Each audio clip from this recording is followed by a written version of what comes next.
You're getting to call the shots here and kind of do it the way you want to do it. I mean, tell me a little bit about that. And I love it. I love the liberty. I love the freedom of being able to say what I want to say and speak to whomever I want to speak with. So what would she do differently now that she's no longer on what she calls the vice presidential B team?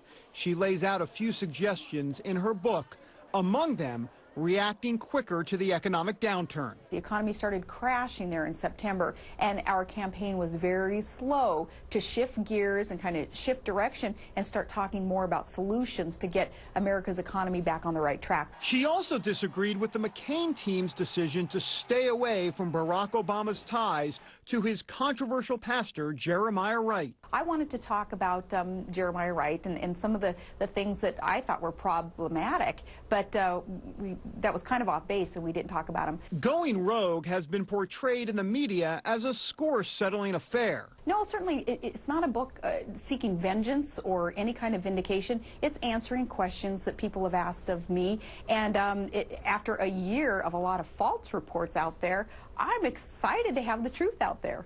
While her critics say she's being petty, a full read of the book shows mostly kind things written about nearly everyone Palin worked with. There is, however, big criticism for McCain's top aides, Steve Schmidt and Nicole Wallace. Remember the rough interview with Katie Couric? Well, Palin claims Wallace pressured her to do it, misrepresented the subject matter, and even told her that Couric suffered from low self-esteem. Wallace has since fired back, saying Palin's account is pure fiction. She said on Rachel Maddow's show last night that Sarah Palin has hated me from the very beginning, and I'd like you to maybe respond to that. No, that's not true at all, but I have gone a year with a lot of Americans having a lot of questions about the strategy, the media strategy in the McCain campaign, and this was my opportunity to answer those questions. For Palin at this point, there's no looking back. She's focused, for now at least, on helping conservatives win in 2010. Not tipping her hand on 2012 presidential talk.